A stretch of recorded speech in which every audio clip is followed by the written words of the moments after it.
Hey guys, if you're a runner and you're having knee pain, ankle pain, or IT band pain, this video is for you. I'm here with my friend Mason. He's an ultra marathon runner. He's won a few races himself, really into competitor, and you're pretty big on the scene from what I understand, man. You could say that, yeah. Yeah. Just did a 250 miler in May and then an 100 miler in December and one in August and Ugh. got 100K in a few weeks. But yeah, I think for beginner runners and just all runners, the most common issues are shin splints, knee pain, and IT band pain, and that's what we're gonna. Dude, my shins, knees, and IT band hurt whenever you said that you've run 250 miles. That's insane. It was more like a long hike, but Right. we call it running. Yeah, I can't even imagine that. So the amount of volume that you're putting into your body, I think for people it's really useful to start balancing that out with some of these movements, because running is a lot of like shortened positions, right? Like sometimes people get really tight in their stride, especially as they get more tired. So I think balancing it out with this can have a lot of benefit, especially strengthening the areas that you're already using, but also lengthening some of the areas that get overused too, like your hip flexors, for example. So today the workout that we're gonna do is focused on strengthening the ankles so that we reduce the likelihood of shin splints, so you absorb more of the force into the muscles versus the shin itself. Strengthening the knees as well, in front of the knee and behind the knee, and then easing out that IT band, loosening up the muscles and the tendons around that so that you have more space and you don't have so much nerve pain in the IT, right? So we're gonna start out with warm up. For warming up, we're gonna do the opposite of running. We're gonna go backwards and we're gonna do so with some resistance. I like to use a resisted treadmill. The ATG treadmill is amazing. Right here we have the sled tread from the Tib bar guy. Going backwards is strengthening the muscles that you use when you go forward. So here I'm strengthening the muscles of the feet, making sure to get my toes behind my knees on every step. You're also strengthening the vastus medialis, which is the muscle that stabilizes the knee. So we're gonna get strong there. We're also trying to get some blood flow into the patellar tendons and strengthen and some blood flow into these quads, because now we're gonna be using them. We're gonna be strengthening and stretching those muscles. So we're gonna get them as warm as possible. So I like to start slow, start increasing the pace, and then go as fast as I can for the last minute, just to really get a burn in those quads. This is really important because the blood flow is harder to get into the tendons. So if you can get a lot of concentric movement like this sled or treadmill, it really helps to loosen things up so you can get deeper knee bends. You can also go forwards if you have a sled or a sled tread like this, and that's gonna also get some blood flow into the ankles. And of course, a runner, last thing they wanna hear is they need to do more cardio, but this is actually a really great way to just warm up for your lower body and to get stronger, especially if you have a sled. I have a sled over there, because you're adding a lot of strengthening into all those areas that you're using. So if you have a sled, that's amazing. If you don't, you can do FHL calf raises, tibialis raises, and knee over toe calf raises. Now, what are all these terms, right? The FHL stands for flexor hallucis longus, which is just a fancy Latin name for the muscle that points your big toe, right? Points your big toe. So we're gonna really work and isolate that here with a slant board. And you can start as easy as doing this with two legs, just getting a stretch at the bottom, pointing all the way to the top, pushing through the big toe, go all the way down. And we're gonna do 20 reps here. This progresses by going to one leg. So single leg calf raises and doing 20 each leg. And then eventually you wanna add weight on the side of the leg that you're working, and work up to being able to do 20 reps here with about 12.5% of your body weight. So Mason, if you want to hit that one, you'll notice that this is a bit harder than a regular calf raise. You want to start with weight, or you want to I'll start without weight. Yeah. So is it one leg at a time? Yeah, one leg at a time. You can definitely handle one leg at a time. And then try to push off the wall or whatever you're balancing with there. Yeah. And now, yeah, bring the other leg up. There you go. There you go, you got it. So you want to think like ballerina on the toes there. Probably better. Yeah, balance with the right hand. And then, yeah, you go.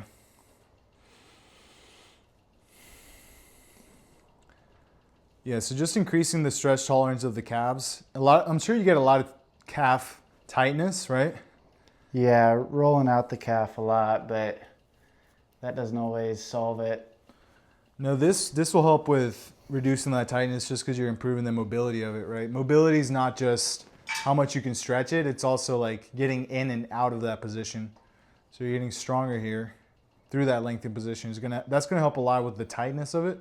I found that I don't have to roll my calves anymore because this, but I also don't run as much as you do, so you probably still will have to you probably still have to roll it out.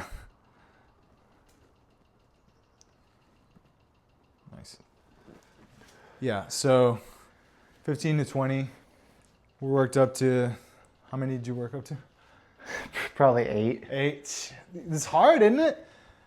So yeah, like working up to about 20 reps on that can be really beneficial for like endurance while also lengthening out the calves, right? And then bulletproofing the Achilles, because ultimately like you're strengthening that through a lengthened position. So flexibility and strength add up to more injury resilience.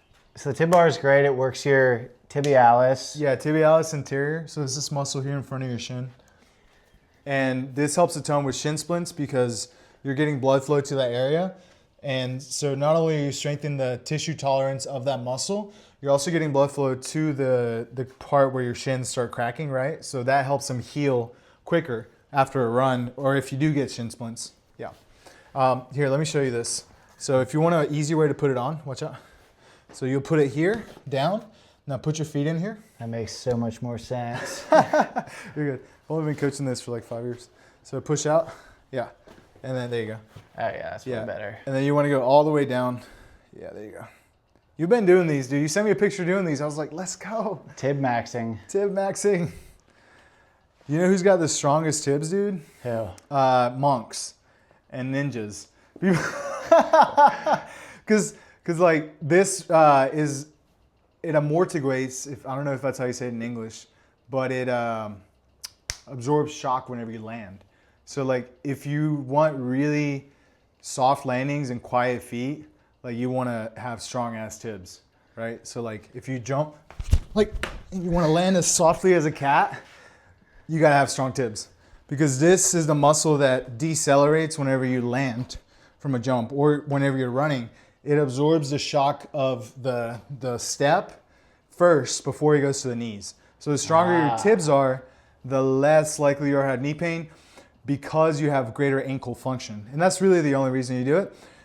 The main reason that people should train tibs though is because it improves your ankle mobility. So when you squat, you're able to pull more, you're able to pull on the ankle so that you get more range of motion. So it's like, yeah, it helps absorb the shock a little bit, but really it's more for ankle mobility than anything. Sweet. And you can, if you don't have a tib bar, which I'm willing to bet most people don't, you can do them on the wall, like Mason's showing here. Yeah, and then toes up to the ceiling. So bring your chest forward a little bit. Yeah, and you're gonna get a little bit more there. And bring your feet out in front of you more. So further out from the wall is harder, and then closer to the wall is easier. So once you burn out there, you're gonna walk it back. There you go. And then really trying to squeeze at the top and then control your way down. Awesome, dude. Tib maxing. Yeah, baby. Let's go. Chicks dig big tibs, allegedly. All right, so you can hand me that weight. Yeah, we'll use this for showing the, thank you. All right, you good there?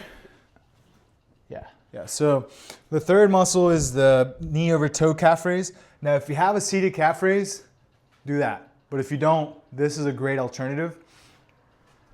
And if you don't go to the gym and you're a runner, very likely this is gonna work a little bit better. No offense to runners. I'm sure there's a lot of hybrids out there that are probably hating on me right now. They're gonna leave comments, but if you have a seated calf raise in the gym, use it, because that's one of the best ways to strengthen the Achilles, the soleus, and get rid of shin splints is actually this movement. Because when you put the knee over the toe, you're targeting your soleus, which is the muscle that helps you balance. And this is actually the biggest shock absorber of the ankle, because it's pound for pound the strongest muscle in your body. It's a small muscle that runs along this way.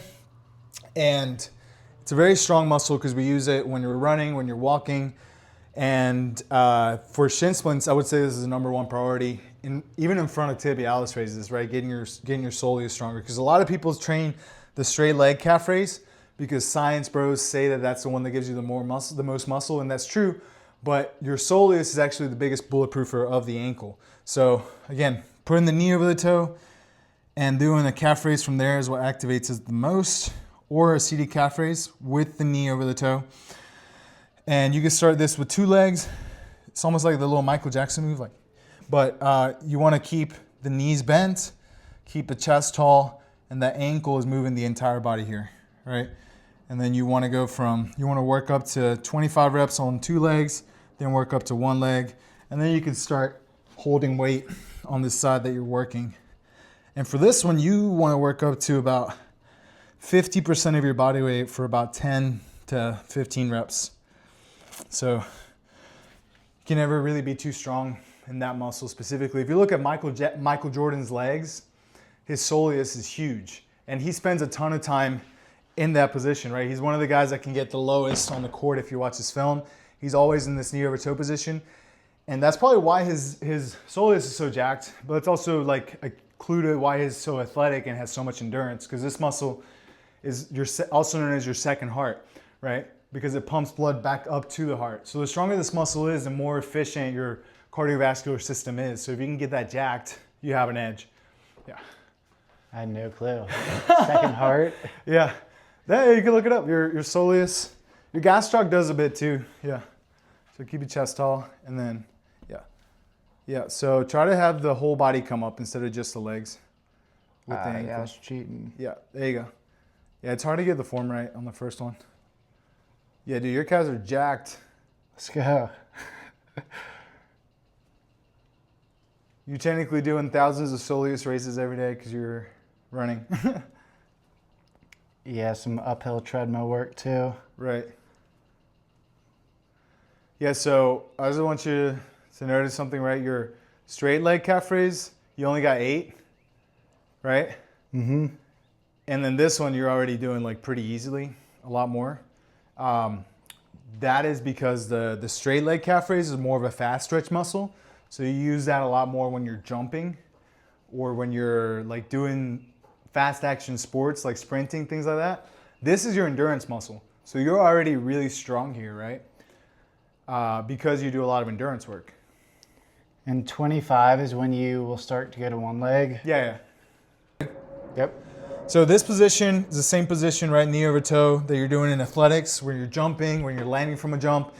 The great thing I like about this exercise is that it then warms you up to do deeper knee bends. So the next exercise we're going to do is the ATG split squat. So this one, you want your legs about shoulder width apart, keeping the chest up, using this leg as well to balance, and then trying to bend the knee as much as you can on the front leg, stretching out this rear hip flexor on the back leg, and pushing this leg through the ground to come up. So here we're lengthening these hip flexors, strengthening the legs one side at a time, strengthening the knees one side at a time. This has helped a lot of people with knee pain because it's so scalable. It's a great exercise that, again, I learned this from knees over toes guy, Ben Patrick, who had 3 knee surgeries, and he said this is one of the exercises that helped him the most with his knee pain. So very scalable, because if your hip flexor is too tight to keep this back leg off the ground, you can elevate the front leg to reduce the amount of stretch that you're getting here. If your knee is not strong enough to do this with proper form, you'll see that because you'll have to lean forward before you come up in order to shift the weight into the hips versus the knee. If your knees can handle it, that means you're going to be able to stay upright as you push up, because then it's bringing all that pressure into the quad. If you can't handle it though, you can always regress by using some upper body assistance and elevating that front foot. So this allows you to hit more perfect form and allows you to get a deeper knee bend. So what you're doing here by reducing the amount of stress that you're putting on it is regaining your body's trust into bending that knee fully. Because after damage, after an injury, or simply after overuse, you might need to regain your body's trust to allow it to, for it to allow you to bend it all the way, right? So this has helped a lot of people regain their ability to squat because you're doing it 1 leg at a time, right? You're getting that full knee bend 1 leg at a time. And a lot of times that IT band also relates to this, because IT band pain is tightness in the hips all around, right? The front of the hips, the glutes, A lot of the times the adductors. So what I'm going to be taking you the rest of the workout is how to get rid of IT band. But before we get into that, we also got to get the opposite side of the knee. A lot of runners, a lot of CrossFitters, a lot of hybrid athletes, they train the front of their knee, right? They train their quads, and they train the hip extensor hamstring, which is this upper hamstring muscle, with things like deadlifts, Romanian deadlifts, back extensions. But a lot of the time they neglect the lower hamstrings, which are the muscles that flex the knee, right? So we want to balance the body by also strengthening this area, doing lots of knee flexion exercises. So I'm going to show you a few different options that can help improve the tension tolerance of the hamstrings. And where's I going with that?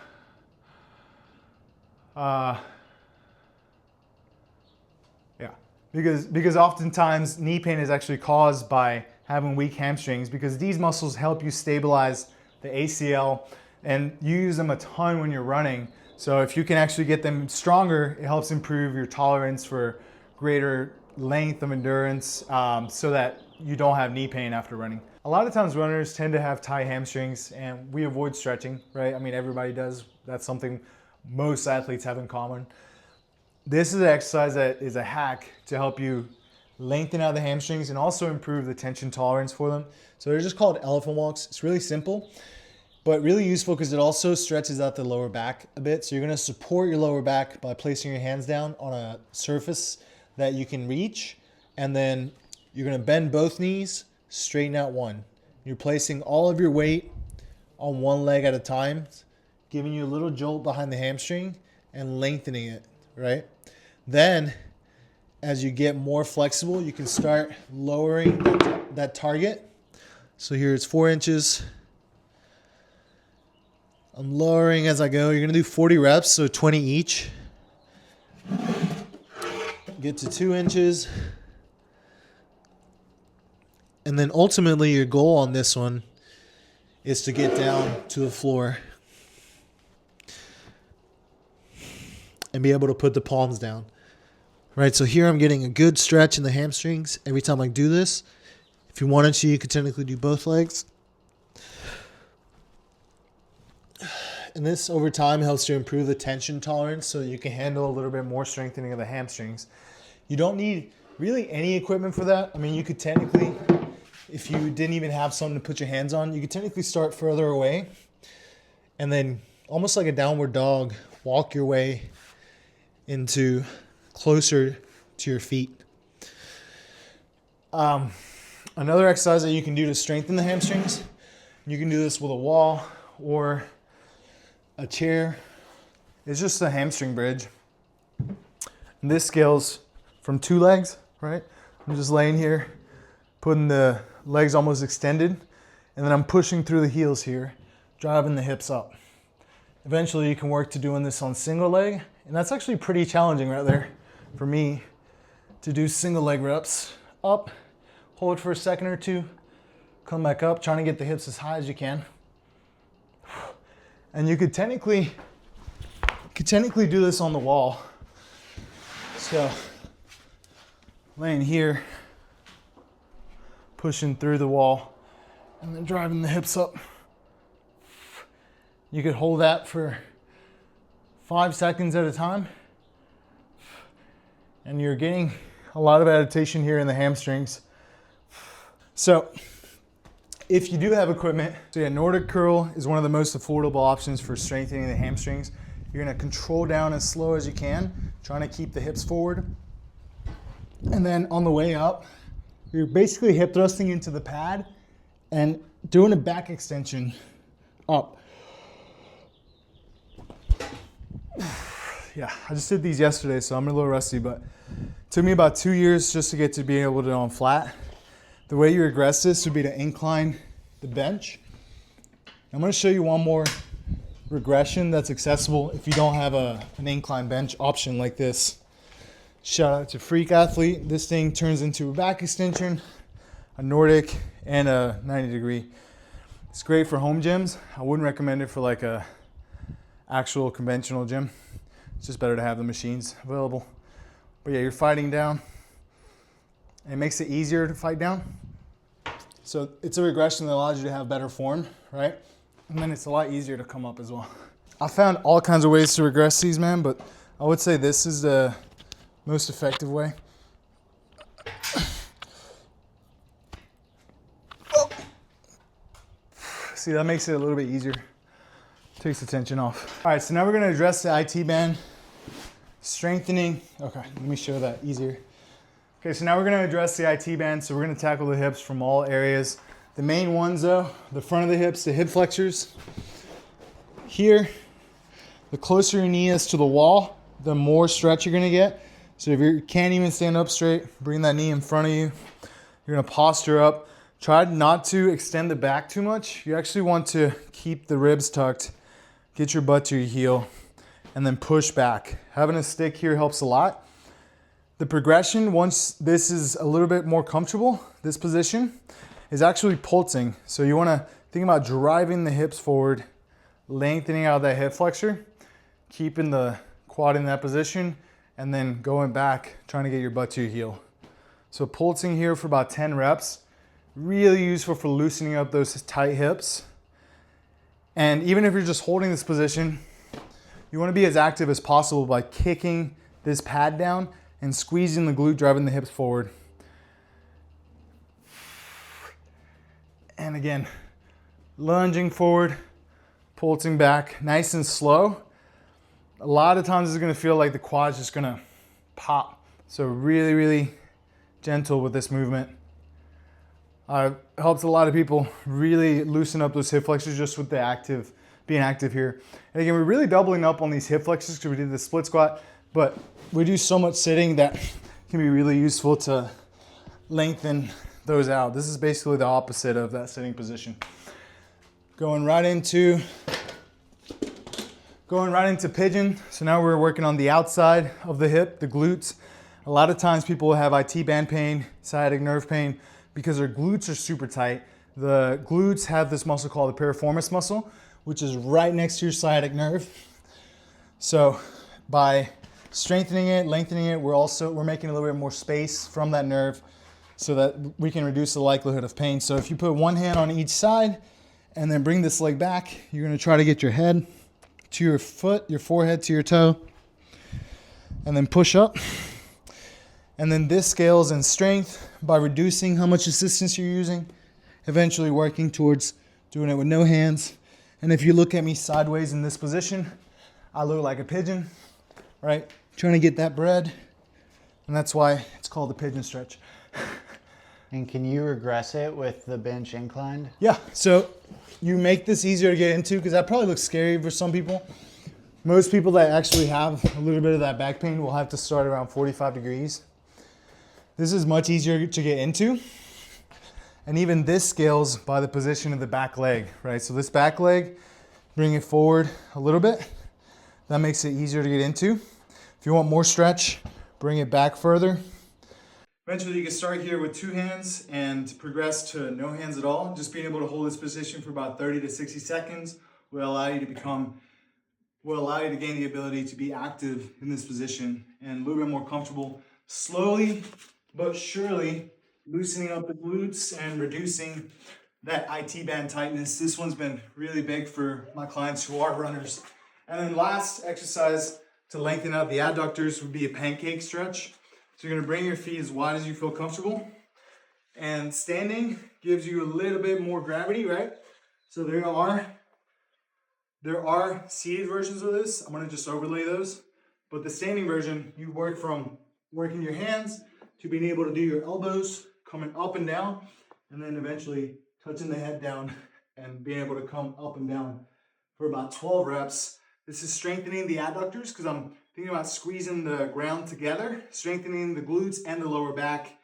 And this really helps to open up the hips so that you can sit deeper into a squat, but also really helps to make some room for the IT bands. So I'll put this workout in the description. Make sure you catch part 1 where we went over upper body for runners. The lower body can be really helpful if you have shin splints, knee pain, or IT band tightness. And my friend Mason, make sure you give him a follow on his new YouTube. He's a beast of a runner. He's got some great content coming your way. insights on running, entrepreneurship, and just giving the best into life. Make sure you follow my page if you want to be pain-free, improve your generational health, so you can pass on everything you've learned to your family, improve your mitochondria, energy, and live life as well as you can with this vessel that we've been giving. Thank you so much for watching, and make sure you subscribe.